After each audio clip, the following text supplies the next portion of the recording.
Boa noite, pessoal. Tudo bem com vocês? Bom, começa hoje mais uma live da Elsevier Brasil com o objetivo de trazer informações relevantes em relação à Covid-19. A live de hoje é muito especial, é uma live em que a gente vai conversar sobre oftalmologia e o impacto da oftalmologia na Covid-19 e vice-versa. Eu vou só incluir aqui o assunto para a gente poder fixar aqui, para que as pessoas que estejam entrando possam também acompanhar. Bom, a live de hoje, como eu comentei, é muito importante, é muito interessante. Boa noite a todo mundo que está entrando, que está acenando. A gente vai conversar sobre oftalmologia e, antes de tudo, eu queria rapidamente falar um pouco sobre a Elsevier para vocês. Para quem não sabe, quem está chegando agora, ainda não assistiu nenhuma live, a Elsevier ela é uma empresa de informações e análise de dados. E a ideia é que a gente traga conteúdo para todos, para que a gente consiga tomar melhores decisões, sejam elas em relação à pesquisa, à prática clínica, e acho que para a grande maioria das pessoas que assistem uma live, decisões relacionadas às suas vidas, decisões tomadas baseadas em evidências. Então a gente vai começar essa live já já. Um outro motivo pelo qual essa live é muito importante, a gente vai conversar hoje sobre oftalmologia, e para quem está acompanhando o coronavírus, a Covid-19 desde o princípio, a gente teve, na verdade, a primeira pessoa a identificar, né, a realmente levantar o alerta sobre a Covid-19 foi um oftalmologista na China, em Wuhan. E, inclusive, esse oftalmologista, infelizmente, faleceu em fevereiro. Ele foi contaminado por um paciente e não resistiu. E a gente hoje deve muito a ele, né? Ele foi o primeiro realmente a levantar essa bola. Hoje eu tenho o prazer muito grande de dividir tela com o Dr. Gustavo Bonfadini. Vou chamar o Gustavo aqui e aí eu apresento ele para todo mundo. Ele já está entrando aqui na tela.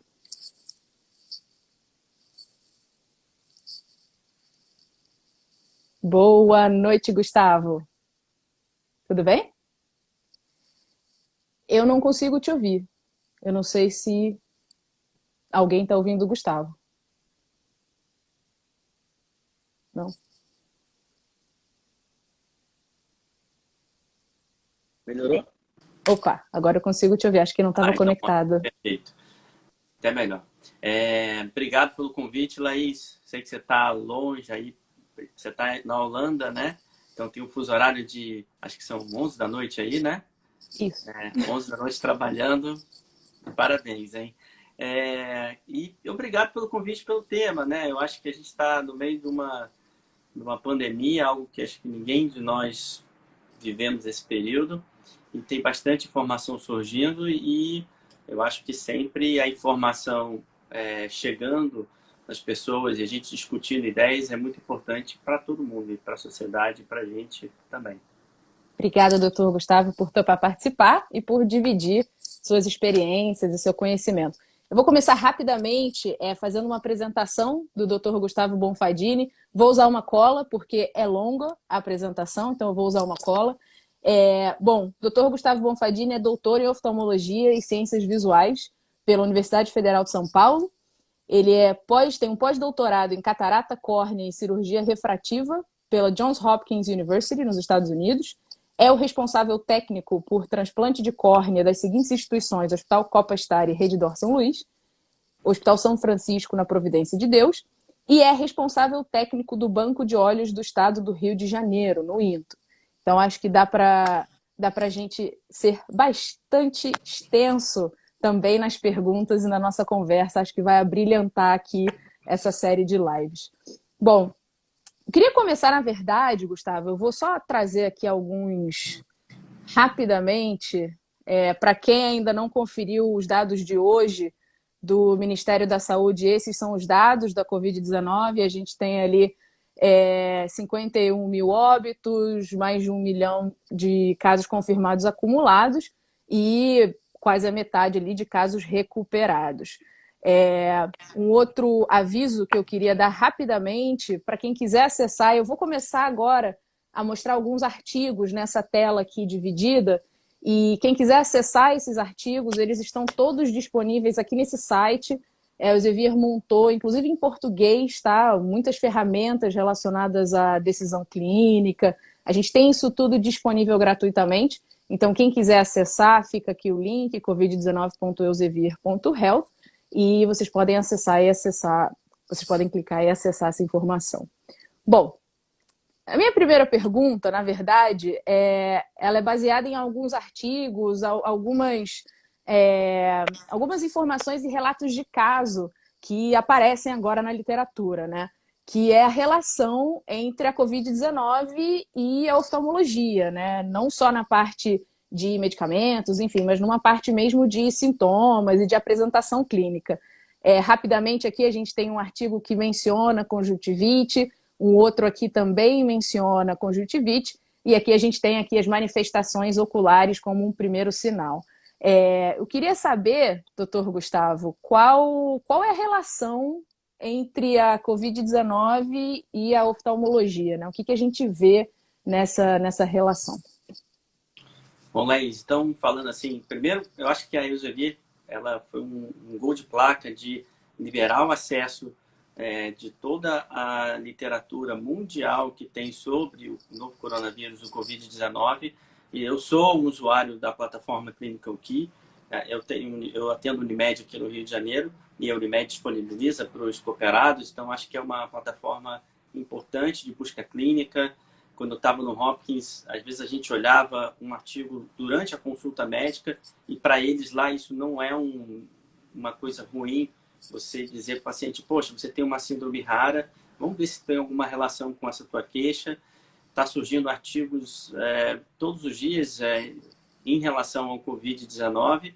Em relação à oftalmologia, como você bem disse, né? O Dr. Li Wenliang, que foi até homenageado pela Academia Americana de Oftalmologia, ele é um oftalmologista chinês que foi o primeiro a relatar essa infecção pelo novo coronavírus e dizendo que tinha uma nova infecção surgindo, que tinha efeitos graves respiratórios.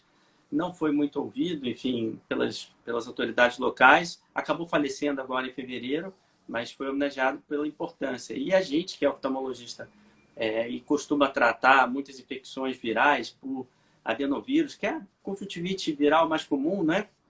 A gente agora está vendo com essas publicações que conjuntivite pode acontecer com a infecção associada ao coronavírus. Geralmente é raro. Você vê que as estatísticas variam, mas em torno de máximo 1% você tem a conjuntivite. Mas ela pode ser o único sintoma também. A gente já sabe, por exemplo, que o novo coronavírus pode causar até lesões na retina. Então, é uma doença que tem que ser estudada. A gente sabe ainda, infelizmente, pouco diante de vários aspectos da própria doença, de contaminação, que pode ser feito. A gente sabe algumas coisas que podem ser feitas para não se contaminar, mas a gente vê casos que às vezes acabam se contaminando. E isso mudou a nossa rotina como médico, enfim, e na sociedade também. Então, a conjuntivite é um problema e a gente pega a conjuntivite como? Botando a mão no rosto, botando a mão nos olhos. Então, é uma dica. Agora todo mundo está lavando a mão, a gente espera, né? E usando o álcool, seja o álcool 70, enfim, o álcool 40 que está disponível de mais fácil acesso, e até o álcool gel. Lembrando sempre que o álcool gel, ele fica o resíduo, se você estiver no Rio de Janeiro, no sol, ele pode causar até um pouco de queimadura, se tiver uma exposição intensa. E é interessante evitar a mão nos olhos, que é isso que faz com que a gente não pegue uma conjuntivite. Apesar de, pelo coronavírus, a gente saber que a dispersão no ar também pode ser um dos veículos. Então, por isso, a gente deve usar a máscara nesse momento aí que a gente está passando. Entendi. Vou aproveitar um gancho de um comentário que você fez em relação à mudança de rotina dos médicos, né?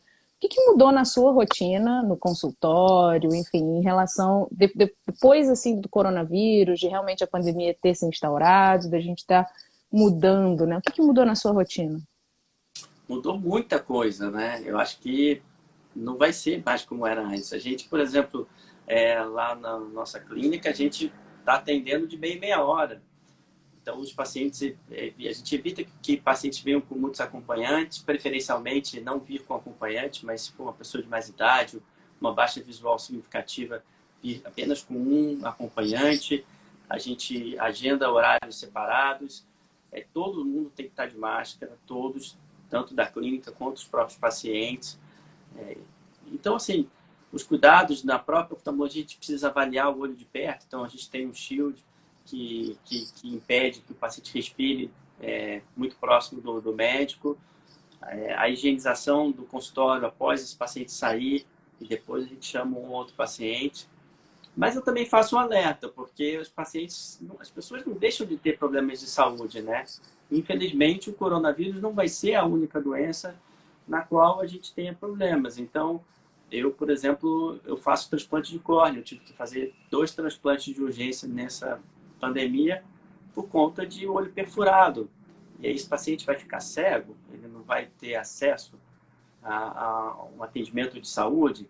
Enfim, eu acho que a gente tem que refletir também porque muitos têm doenças importantes. Essa semana, ontem, eu atendi um paciente que eu fiz um transplante endotelial de córnea e ele teve uma rejeição porque ele ficou um período aí, sei lá, uns 15 dias com medo de ir ao oftalmologista e acabou postergando uma coisa que ele poderia ter ido mais rápido. Então, a gente tem hoje critérios de segurança para atendimento nos consultórios. Acho que a maioria estão seguindo as normas sanitárias de cada local e isso facilita muito para a gente ter segurança de falar para os pacientes que eles continuem a manter o tratamento das doenças que eles já tinham antes. Isso é importante. Diabetes, hipertensão, enfim, várias, não só da minha área de oftalmologia, glaucoma, por exemplo.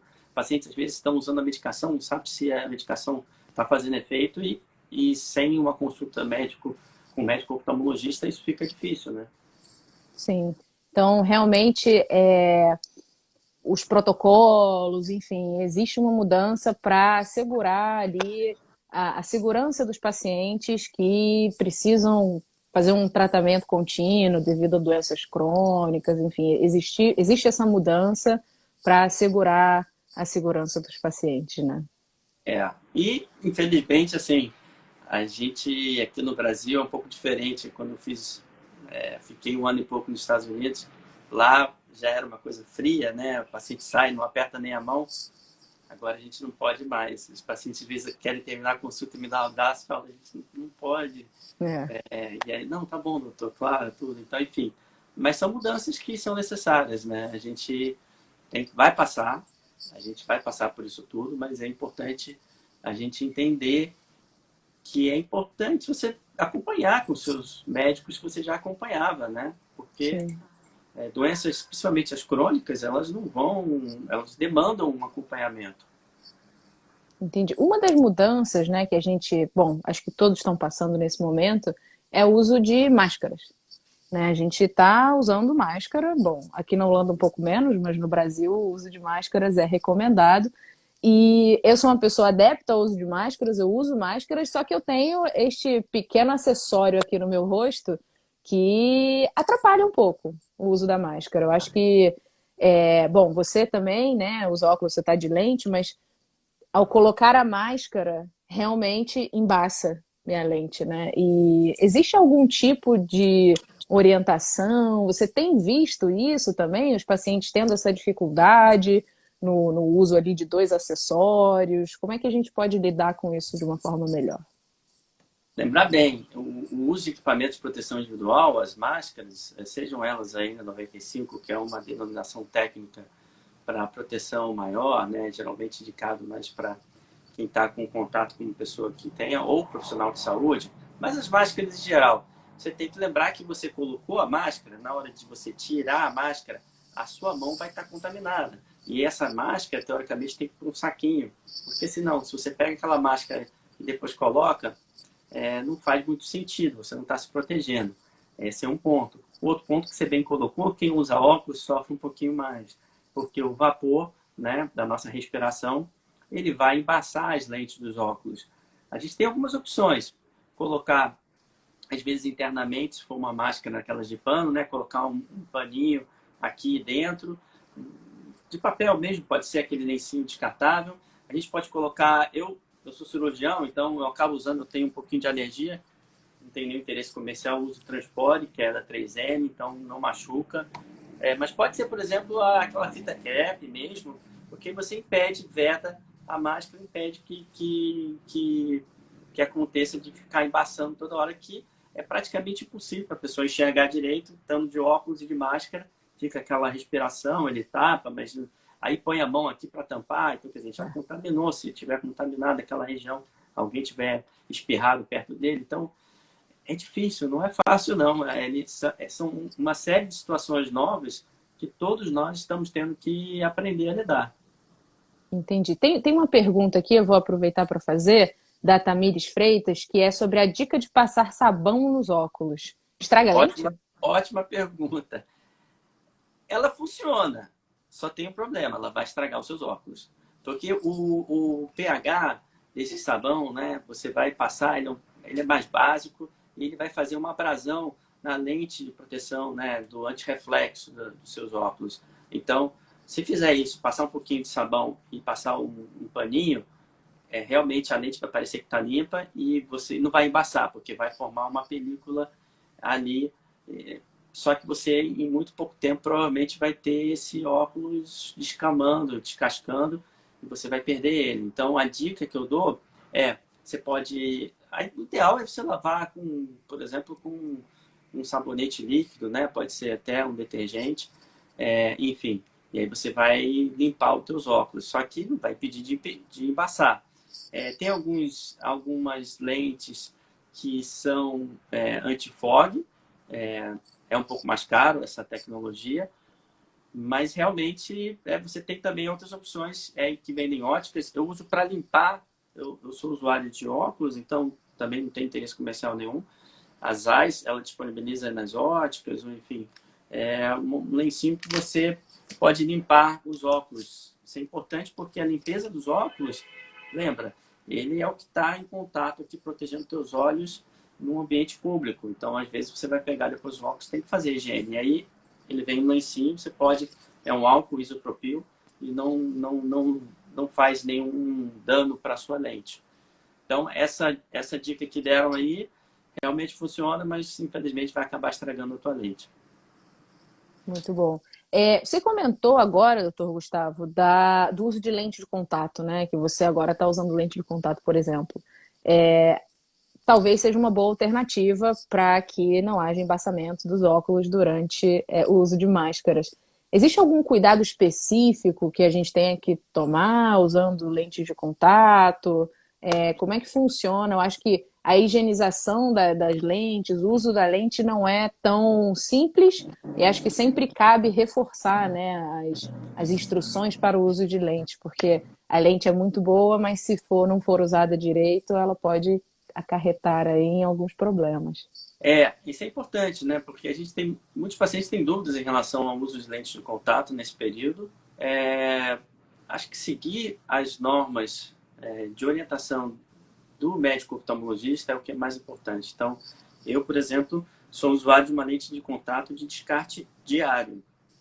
Eu coloco a lente no olho, no final do dia eu pego e jogo fora. Não precisa ter caixinha, não precisa ter produto de conservação. Isso, para mim, é muito confortável, porque eu tinha um pouco de olho seco, trabalho muito com ar-condicionado, então as lentes de descarte quinzenal ou mensal não me davam o conforto necessário. Então essas lentes de descarte diário, pergunte para o seu médico oftalmologista, elas são mais seguras porque você todo dia que usar vai estar usando uma lente nova, né, estéreo, e ao mesmo tempo ela é uma lente mais confortável. Então a gente sabe que, por exemplo, eu quando estou de máscara, eu não fico com o problema do óculos de estar embaçando, né? Que é o que você está passando. Então, Sim. a lente de contato é uma excelente estratégia para esse momento, entendeu? A única ressalva que eu digo é seguir as recomendações médicas mesmo, porque muitos pacientes às vezes usam óculos e, por exemplo, estão na faixa acima dos 40 anos e começam a ter o que a gente chama de presbiopia, ou a vista cansada, mais popularmente conhecida. Então, tem a necessidade de um óculos. Tem um primo, que acho que até entrou aqui na live aqui, que ele trabalha muito com o computador, fazia esporte e tudo, e quando eu passei a lente multifocal para ele, ele ficou maravilhado. Ele falou, meu Deus, eu agora consigo chegar de longe, de perto, e com lente de contato e fazer esporte, fazer jiu-jitsu. Então, é muito bom. Deu uma liberdade para ele que ele não tinha. Enfim, a lente de contato é uma boa opção. E a gente tem para casos também selecionados, obviamente, a opção de fazer uma cirurgia refrativa. Então, pacientes que têm um grau, agora, que às vezes o óculos não perturbava tanto ele, porque ele estava bem. Agora tendo que usar máscara e o óculos embaçando e toda essa logística, eu tenho percebido, às vezes, um aumento de procura no consultório de pacientes que querem fazer a cirurgia refrativa. Obviamente, não é por conta disso apenas. Eles já tinham esse desejo de se ver menos dependente do óculos com uma cirurgia refrativa, e é uma ótima opção também que a gente pode lançar mão. Eu confesso que eu sou uma dessas candidatas. Eu nunca pensei em fazer a cirurgia antes, mas com toda a complicação de máscaras e a dependência mesmo, né, do óculos, realmente a Cláudia está comentando aqui que poder abandonar o óculos de perto com lente é uma libertação. Ela já É, usa lente? Se ela usar, ótimo. Então, isso aí. Isso mesmo. é, Se não usar, imagino convido que ela sim. a usar, porque é uma ótima estratégia. Realmente dá uma liberdade muito grande. Não só a gente fala de esporte, mas assim, às vezes a pessoa quer sair, quer ter uma mobilidade maior e o óculos atrapalha. Eu tinha um paciente meu que ele era técnico de informática, mas de grandes empresas, e o óculos caía num lugar que tinha uma turbina, enfim, era um Nossa, prejuízo aquilo, caiu umas 3 vezes, aí tive que passar uma lente para ele. Eu falei, rapaz, você vai ficar perdendo, porque ele não usava aquela cordinha, enfim. Então era um problema para ele. entendi. Bom, falando em ambientes de trabalho, enfim, acho que a pandemia para boa parte, né, para quem consegue, né, tem muita gente trabalhando agora em casa, fazendo home office. E para quem trabalha usando o computador todo dia, a gente passa ali o dia inteiro na tela do computador, aquele brilho todo e direcionado ali naquela tela. E, bom, qual o impacto que isso traz? Eu acho que todo mundo já ouviu falar, menino, para de ficar olhando para a tela o tempo inteiro, ou algo do tipo. E agora a gente tá nisso, né? A gente olha para a tela o tempo inteiro. Isso aí é muito importante, porque eu tenho percebido, já tinha essa percepção anteriormente, de que os números de pacientes que nos procuram por queixas visuais, desconforto, por ficar muitas horas do dia na frente de telas, seja celular, computador, essas novas tecnologias ou a própria televisão, vem aumentando a cada ano. E aí a gente percebe que o nosso olho, na verdade, Laís, ele relaxa quando a gente está olhando para longe. E quando a gente olha para perto, os nossos músculos internos do olho, eles têm que fazer um foco para perto, e isso é à custa de um exercício muscular. Só que hoje a gente percebe que a rotina diária é acordar, ir para o celular, redes sociais, resolve alguns problemas no e-mail, tudo do celular mesmo. Daqui a pouco vai para o computador. Grande parte das pessoas estão em home office. A gente já está atendendo. Oftalmologia é uma área que a gente precisa ver o paciente na lâmpada de fenda, no microscópio, e acaba que a gente não consegue fazer uma teleconsulta de forma adequada. E aí a gente percebe que esses pacientes se queixam muito, tanto do cansaço visual, por estar muitas horas do dia focando para perto. Então, isso é uma queixa importante. Isso não tem muito a ver com o grau do olho, isso tem a ver com o esforço visual que esse paciente fez durante o dia e também de outros fatores. Vou dar alguns exemplos aí que a gente pode fazer, dicas que a gente pode fazer para amenizar, talvez, esses sintomas. Quando a gente está numa frente de uma tela de um computador, a gente pisca menos. Por quê? Porque a gente está demandando atenção, então a gente fica piscando menos e muitas vezes de forma inadequada, às vezes até de uma forma incompleta.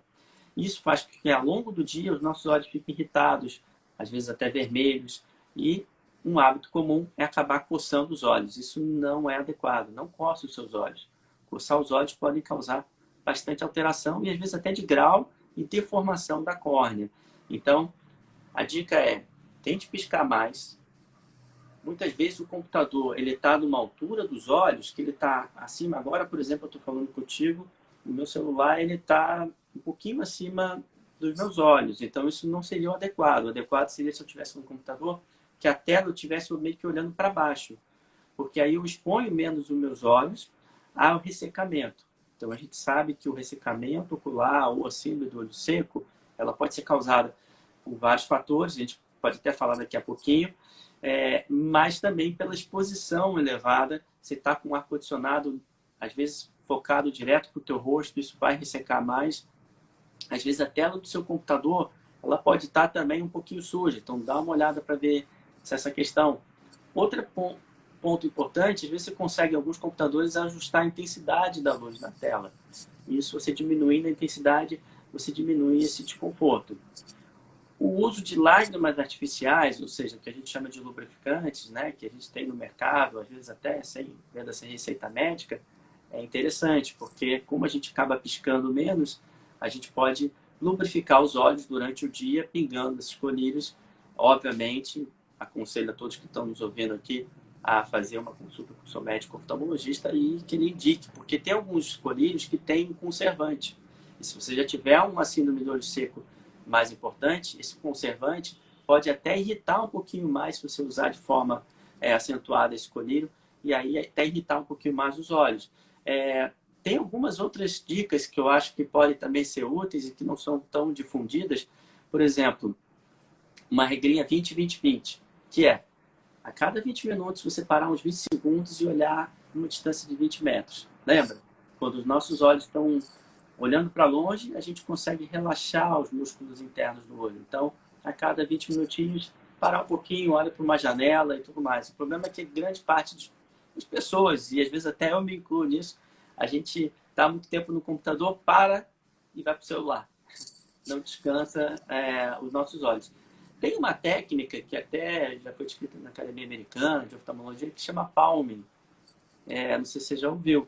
Ela, basicamente, é você pegar a palma das suas mãos. Peraí que eu vou fazer também. Agora eu já estou piscando igual uma borboleta aqui, desde que você começou a falar para piscar. Aí você falou para olhar para longe, eu rapidamente olhei para longe. O palminho eu vou com você, vamos lá. E essa técnica, basicamente... Eu tô sem óculos, eu não vou enxergar. Não, mas eu vou te orientando. Vai me orientando, tudo bem. Vamos lá. Faz. Então, olha só.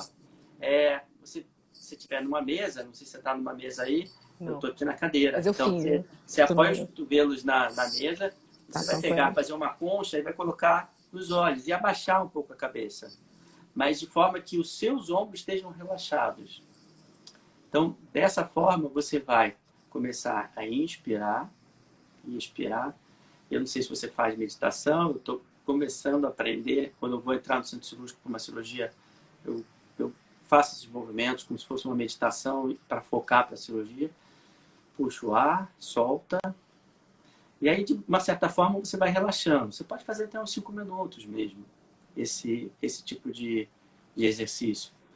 Relaxando os braços aqui, o ombro, né? É importante, abaixa a cabeça. E aí você vai, de certa forma, você fez com que os olhos parassem de enxergar, colocou a palma das mãos de uma forma côncava, né? Para você não apertar os olhos, mas fazer com que esse ambiente fique mais escuro.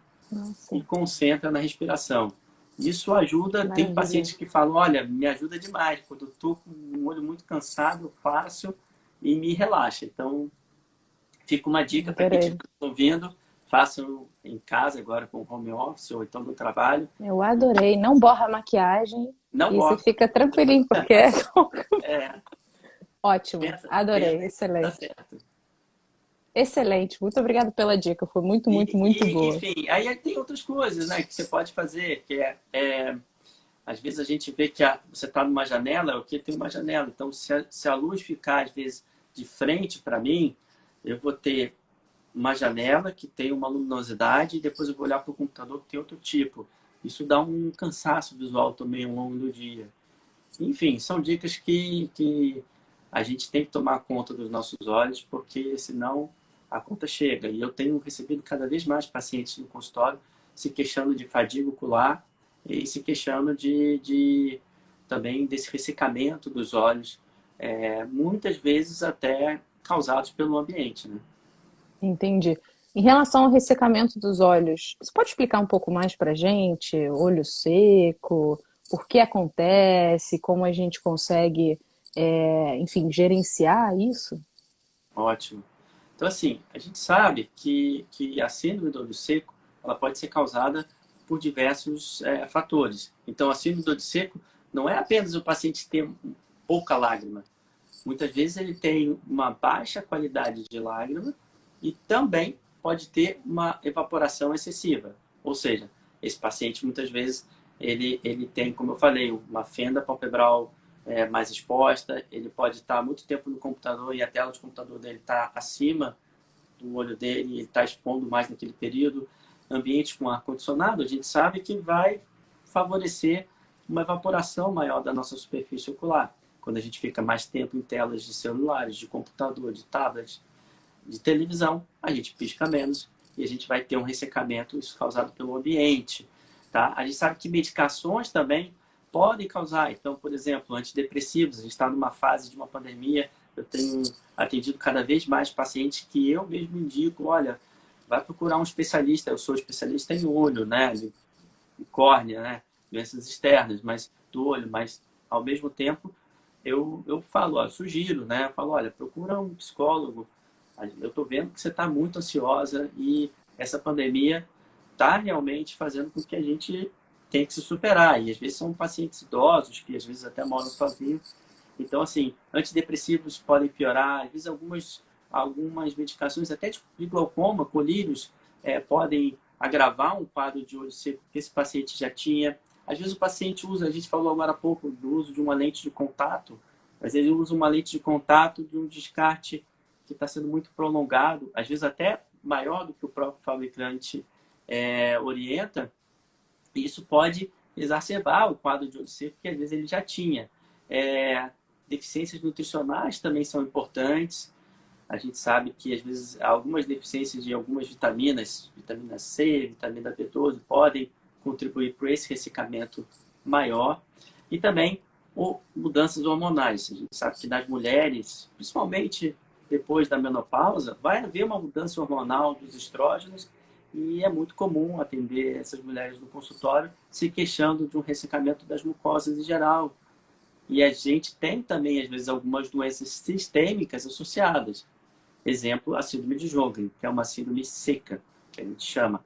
Ela também é mais comum em mulheres. Então, fica aqui o meu alerta para as mulheres que têm sentindo uma queixa de ressecamento ocular, ou às vezes ressecamento da boca, às vezes até de mucosa vaginal. É importante procurar um médico oftalmologista, que ele vai ser um dos profissionais que pode ajudar fazendo os exames de teste de olho seco. Existem vários. E eles vão conseguir te ajudar a determinar se isso é um ressecamento ocular sem muitas repercussões, se é um ressecamento causado, às vezes, pelo ambiente, que está fazendo mais home office, então está mais no ar-condicionado, está mais no computador, e realmente está se queixando mais, ou se é, possivelmente, uma doença sistêmica associada. E aí lembrar que existe um probleminha de pele, mas que também acomete pode propiciar uma síndrome do seco, que é a blefarite ameibonite. E o que é isso, por exemplo? Eu não sei se você já ouviu falar de que a gente pode ter caspa nos cílios, né? Uma caspa que a gente tem, fazendo uma metáfora no couro cabeludo, a gente também tem glândulas de gordura que produzem parte da substância da lágrima. E essa produção, algumas vezes, fica de forma irregular. E essas glândulas acabam ficando muito engurgitadas e não conseguem liberar essa produção de gordura de forma adequada. E esses pacientes sofrem muito, porque sente coceira nos cílios, acaba coçando os olhos, e não é positivo, porque pode, a longo prazo e até a curto prazo, causar problemas na curvatura da córnea. Então, o tratamento é importante nesse paciente, com higiene dos cílios, das pálpebras. Então, reafirma aqui, procure seu médico oftalmologista se você sentir sensação de ardência, coceira, olhos vermelhos, fadiga ocular, porque muitas vezes a gente consegue administrar de forma até simples essas questões que estão sendo tão presentes nos dias atuais nos consultórios médicos dos oftalmologistas. Muito bom, muito obrigada, doutor Gustavo. Algo que você mencionou é justamente não coce os olhos, né? Você falou isso um pouquinho mais cedo, falou umas 3 ou 4 vezes durante a live, e isso ficou na minha cabeça, porque, bom, vou confessar aqui, eu coço meus olhos, e sei que não devo, os óculos acabam me impedindo um pouco, mas eu sei que essa leve, inocente coçada não é tão inocente assim, né? E eu acho que o olho Exato. seco acaba dando mais um espaço para coçar, mas é algo terminantemente proibido?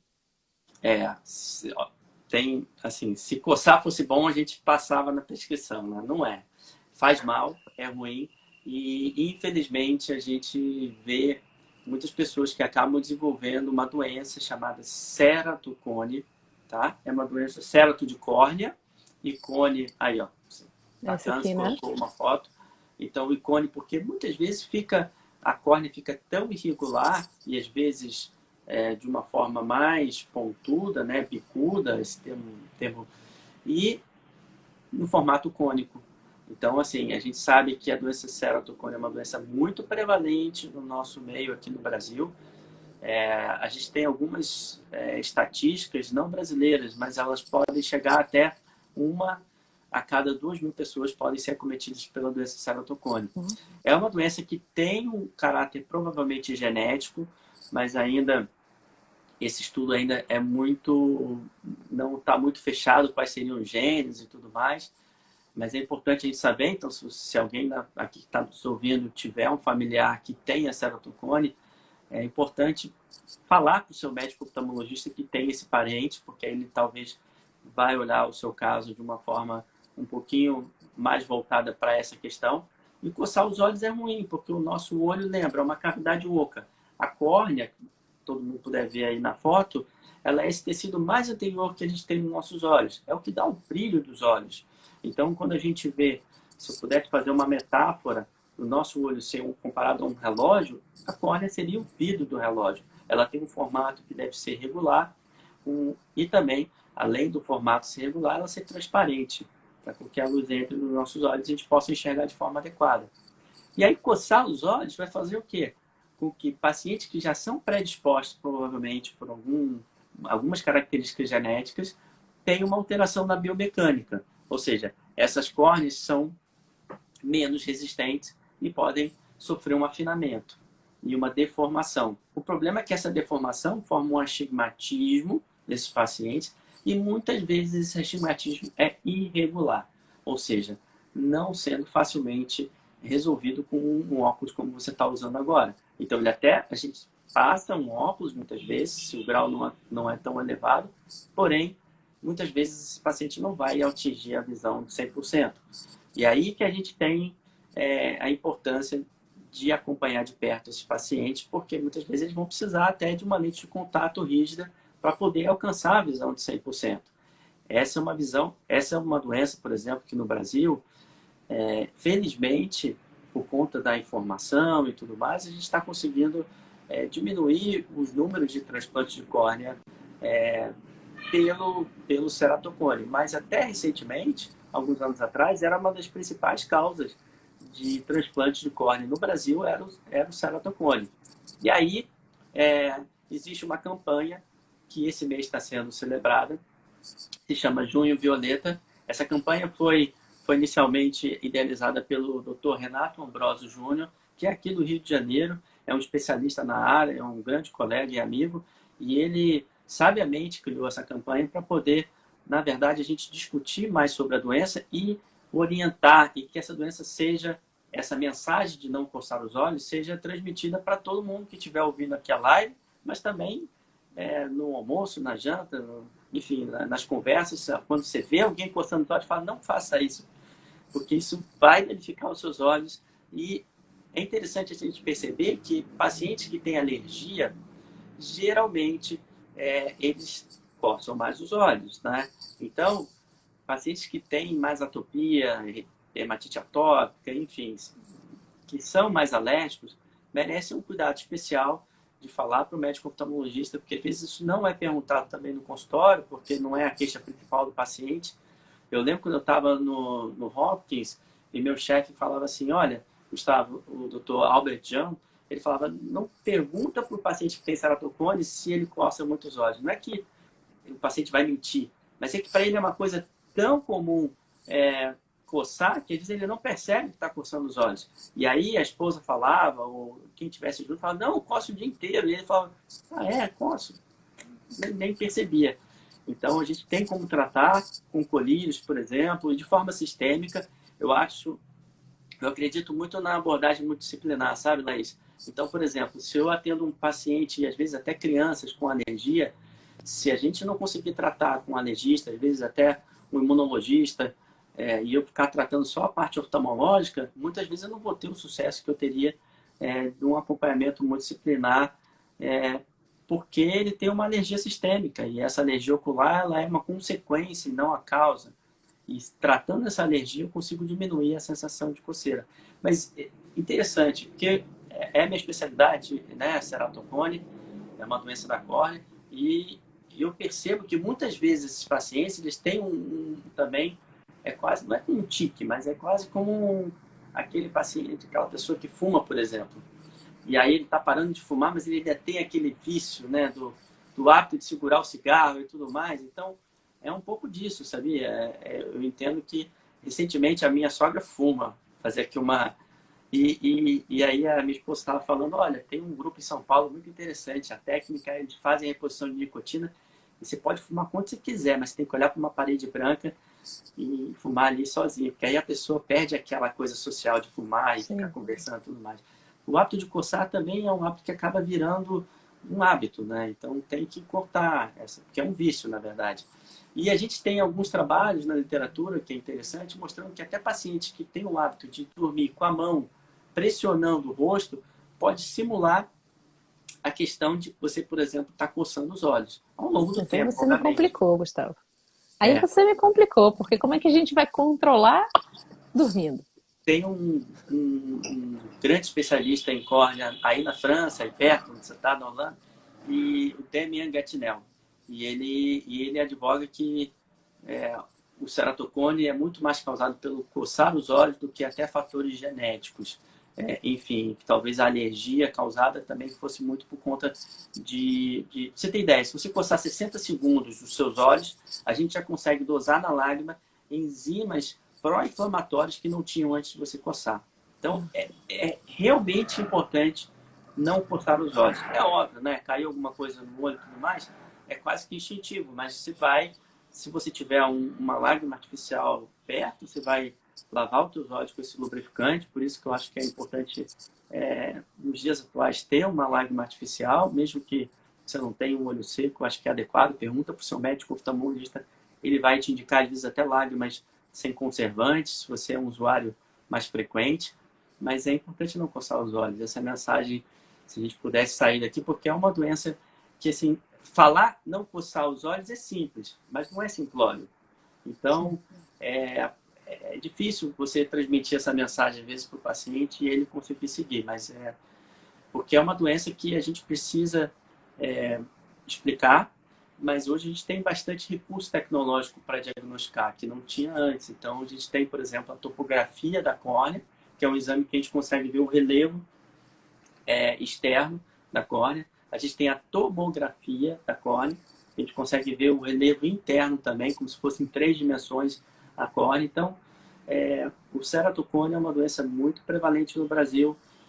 Pode ter um caráter genético, mas o principal que a gente gostaria de frisar aqui é o ambiental. E a gente, com mais tempo na frente do computador, na frente de telas, a gente vai irritar um pouco mais nossos olhos, e os nossos olhos vão estar mais propensos a gente acabar coçando. Então, essa orientação é muito importante. Não, muito bom. Acho que um dos assuntos que a gente estava até conversando antes da live é que isso serve não apenas para adultos, mas também ali para os adolescentes, né? Ainda mais agora com essa migração para as aulas virtuais, eles também estão ficando mais tempo, não só o tempo de lazer, né, o videogame, mas o tempo, enfim, de escola está sendo também feito digital. Então, acho que fica a mensagem não só da gente se educar, mas da gente compartilhar também esse novo conhecimento. A gente tem vários comentários aqui. Bom, primeiro a Marina, que falou que só de falar que não deve já dá vontade de coçar. É verdade. E assim, uma coisa que eu queria relatar é o seguinte, ó, os erros refrativos, né? Vamos falar assim, miopia, que é um mais conhecido e tudo mais, é a principal causa, né, de problemas visuais. Quase 5% da população no mundo, segundo a OMS, tem problemas visuais. Ou seja, e a gente sabe que grande parte desses problemas seriam preveníveis. Então, os erros refrativos, a miopia, muitas vezes você tem um caráter genético, eu sou míope, minha mãe é míope, mas a gente sabe que hoje, com essas novas tecnologias, principalmente na criança, né, e na infância, o uso excessivo da visão de perto vai mudar um pouco o foco, como a gente estava falando anteriormente, e isso faz com que a gente está tendo um boom de miopia no mundo inteiro.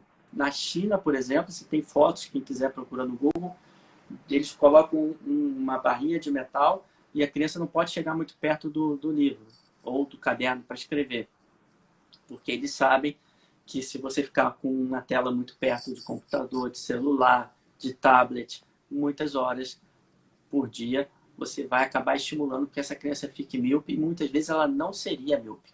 E hoje já existem tratamentos disponíveis. É óbvio que ainda são coisas iniciais e tem que ser acompanhado por um médico oftalmologista com colírios para essas crianças que estão começando a aumentar muito a miopia. A gente consegue usar colírios para tentar retardar ou tentar frear um pouco a progressão dessa miopia. Então, essa é uma dica interessante também que quem tem... Eu tenho uma baixinha aqui de 3 anos e meio, evita ao máximo ela ver televisão, obviamente, nessa quarentena, tá mais distante. E de vez em quando ela pede meu iPad e eu deixo ali 15 minutinhos tal. Evito deixá-la muito tempo com muita coisa para perto. Mas é difícil mesmo, a gente está no meio de uma pandemia. Mas mesmo acabando essa pandemia, a gente sabe que o dia a dia mudou muito, né? A gente tem comprovação científica já que você deixando a molecada aí, jovem, né? Criança, adolescente, pelo menos com 1 hora diária de atividade física no meio do sol, isso diminui a chance dele ser míope ou diminui a chance dele ter uma miopia muito alta. Interessante, interessante.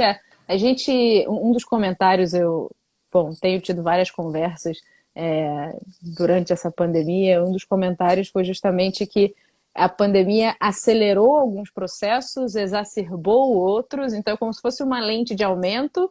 O problema é que a gente tem o sol logo atrás, né? Então, às vezes, ali, dependendo do ângulo, ela acaba queimando o que está embaixo. Eu acho que em relação, por exemplo, à adoção digital das crianças, a gente vê realmente. Bom, posso falar do meu filho, né? Não é agora só um momento de lazer, não é só aquela jogadinha de videogame meia hora por dia. Agora ele precisa estar por causa da escola. É. Aqui a escola já reabriu, mas, enfim, ainda existe. Agora está num método híbrido, então existe ali esse aumento, né, da proximidade e, ao mesmo tempo, a educação, que é o que a gente está fazendo aqui agora, ainda é muito, muito, muito rara. Eu acho que a gente não tem ainda esses momentos de, pessoal, se a tela do computador agora vai ser um pouco da sala de aula, seguem os cuidados a serem tomados para que a gente consiga aí garantir um futuro um pouco mais saudável para todo mundo. Acho que isso é um aspecto muito, muito importante e queria te agradecer de novo por estar aqui compartilhando todas essas dicas com a gente também. Eu que agradeço, Leite, porque eu acho que é importante a gente poder falar, né? E às vezes a gente tem os nossos fóruns de discussão, né, dos médicos, que são os congressos. Agora a gente está tendo congresso virtual, mas essa interação com quem não é médico, né, entre aspas, o leigo, né, que hoje em dia a gente tem acesso à informação. O vídeo a Elsevier que está disponibilizando aí o Clinical Key e o acesso online gratuito com toda a publicação mundial do portfólio da Elsevier para Covid-19, obviamente. Mas é interessante, porque a gente tem uma informação de muito mais fácil acesso que a gente tinha 5 a 10 anos atrás. Então, mas também tem muita informação. E informação de qualidade não tão boa ou uma informação imprecisa também é ruim, né? Então, é interessante a gente estar falando aqui de alguns aspectos. Já vi algumas perguntas interessantes. O pessoal está passando aqui e tudo. E às vezes a gente poder orientar é interessante. Fica a dica aí. Eu acho assim, eu acho que eu gostaria, às vezes a gente tem aquela frase, né, que é referida ao Hipócrates, né, que às vezes a gente Na medicina, a gente deve curar algumas vezes, porque nem sempre a gente consegue curar realmente, aliviar o sofrimento sempre que possível, mas confortar sempre, né? Eu tento levar isso na minha prática diária. Os pacientes que nos procuram, muitas vezes a gente não tem solução para tudo, mas tem sempre que ter uma palavra amiga, um conforto para poder a gente seguir, né? E aí, não sei se a gente está terminando já ou não. Não, eu queria começar com as perguntas. A gente teve uma série de Vamos lá. perguntas e também comentários. Isso que você acabou de falar, eu acho que a gente tem mais de 10 pessoas falando excelente, mestre da oftalmologia, meu oftalmologista favorito. Acho que isso fica muito claro, fica muito evidente para todo mundo, sem eu ler os comentários, por que que você é assim, né, Gustavo? Eu acho que é, durante a live você deixou muito claro que o cuidado é centrado no paciente e absolutamente humanizado. Acho que são poucos os profissionais que levam isso na prática realmente assim no core, né? Lá no centro.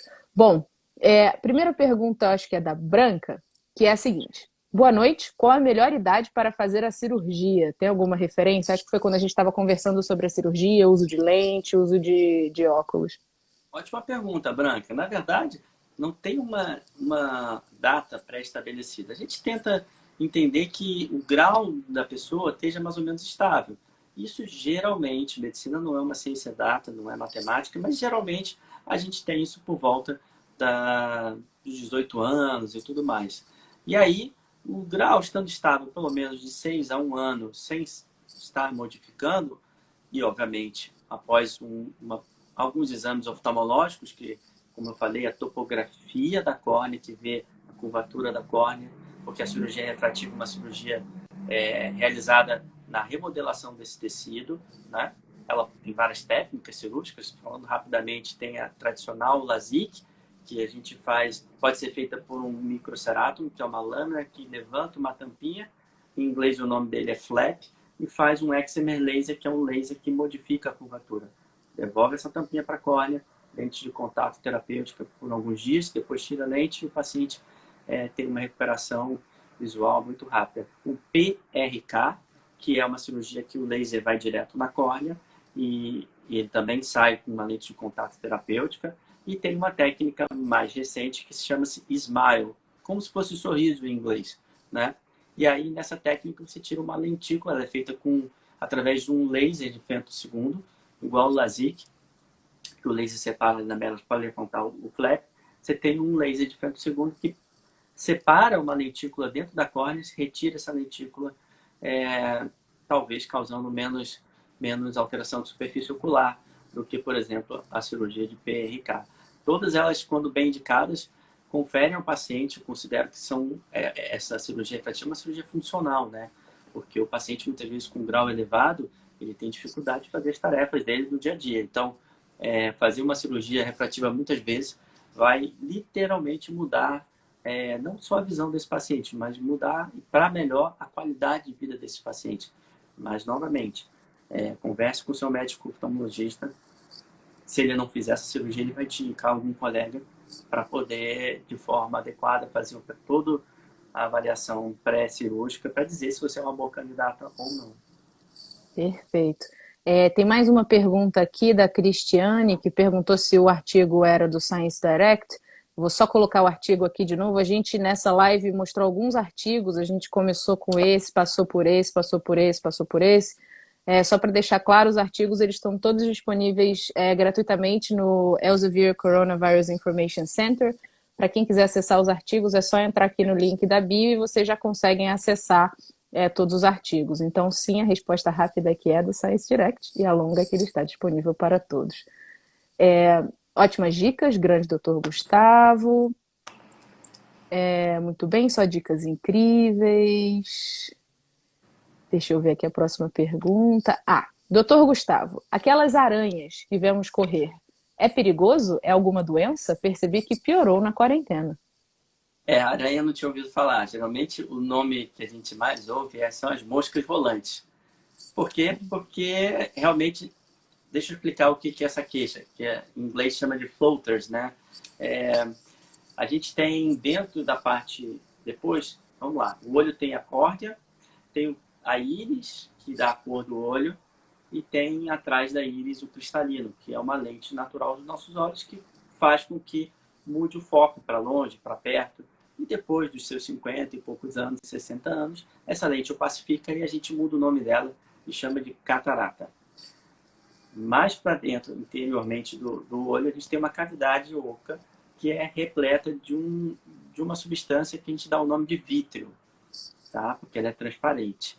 E ela reveste a parte interna e a gente tem na parte posterior a retina, onde ficam os fotorreceptores que mandam a luz para o cérebro para a gente formar a imagem. Esse vítreo, conforme o tempo vai passando, eu não vou falar com a idade, porque também tenho um pouco de mosca volante, eu me incluo nessa estatística, ele começa a ser liquefeito, mudar a consistência dele, e às vezes ele fica com um formato de gruminhos. E o princípio, mais ou menos, que faz com que esse paciente veja mais ou menos essas alterações ópticas, eu vou fazer aqui uma comparação. É quando a gente entrava, né, porque hoje estamos numa pandemia, numa sala de cinema e via a projeção da tela e aquela luz da projeção, a gente conseguia, às vezes, verificar a poeira que estava no ambiente ali. É mais ou menos isso que o paciente percebe. Mas ele percebe isso, geralmente, quando ele está em locais mais claros, às vezes numa parede branca, então ele tem esse contraste, ele consegue perceber que quando ele mexe a cabeça ou mexe os olhos, pela lei da inércia, aquela alteração ela fica flutuando ali. Às vezes isso é uma coisa muito imperceptível, às vezes o paciente se sente incomodado realmente com isso. Não tem muito tratamento, tem alguns trabalhos que mostram poder fazer um laser, mas você acaba espalhando mais esses fragmentos. Então, assim, geralmente o que eu oriento os pacientes é evitar ficar prestando atenção, senão você não faz mais nada o dia inteiro. Você fala, agora está aqui, agora está aqui. Tem pacientes que ficam tentando pegar, enfim, mas é desconfortável em alguns momentos, sim. Eu tenho também, não tem muito o que fazer. Entendi. Bom, Tem que a ser gente avaliado, tem... desculpa, só para... Tá. Assim, a única recomendação que eu diria é avalie com o seu médico oftalmologista e faça um exame de fundo de olho, de mapeamento de retina. Algumas vezes, se você vê o flash, como se fosse uma luz, isso não é normal. Aí sim, aí você precisa fazer um mapeamento de retina, porque isso pode ser um prenúncio do descolamento de retina. Mas essa mosquinha volante, após uma avaliação do médico oftalmologista do mapeamento da retina, ele vai te dizer, olha, tá tudo bem na sua retina, é só realmente as moscas volantes ou aranhas, enfim. Perfeito. A gente, infelizmente, está chegando ao fim da live, a gente tem só mais 3 minutos. Então, na verdade, eu vou fazer um aviso e aí vou usar o restinho do tempo que sobrar para a última pergunta. Queria avisar todo mundo que na quinta-feira tem live, na próxima quinta-feira, com a Vanessa Guarizi. A live são as inovações da enfermagem na pandemia, com a Renata Pietro. Então, se você gostou dessa live, entra na próxima live, que também vai ser muito interessante. A última pergunta, e antes disso eu queria agradecer muito, Gustavo, pela sua participação. Acho que pelos comentários aqui todo mundo adorou. Peço desculpas por a gente não conseguir responder a todas as perguntas. Vou deixar a última aqui, que é ardência nos olhos. É um sintoma de Covid? Quando eu devo me preocupar? A ardência nos olhos, muito provavelmente, não é Covid, mas assim, tem a ver muito mais com o que a gente falou, né? Do ambiente, de um possível ressecamento ocular, e aí uma lágrima artificial pode ser a solução. Porém, de novo, se você já está conseguindo sair de casa, tudo, eu recomendo aí no médico, seu médico oftalmologista, que ele vai conseguir te dizer. Mas lembrando das dicas de higiene, lavar as mãos, evitar levar as mãos aos olhos, porque isso é o que evita a gente pegar qualquer tipo de conjuntivite. Eu queria só dar uma palavra de esperança, a gente está acabando, mas assim, o Nizam Guanais, eu vi uma entrevista essa semana e ele falando, monte uma árvore de Natal. Óbvio que é um pouco de, né, fazendo uma metáfora, mas a árvore de Natal significaria a esperança, né? A gente está num período difícil, todos nós estamos passando por cada um dos seus momentos, mas acho que a gente não pode perder a esperança.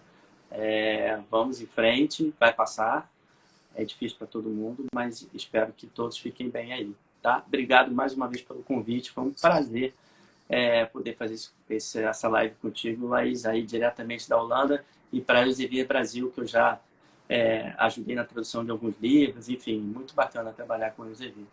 Muito Tá? obrigada, doutor Gustavo. Quem quiser seguir o doutor Gustavo, tá aqui em cima, gustavobonfadini.com.br. Tem no Instagram também, fácil de encontrar.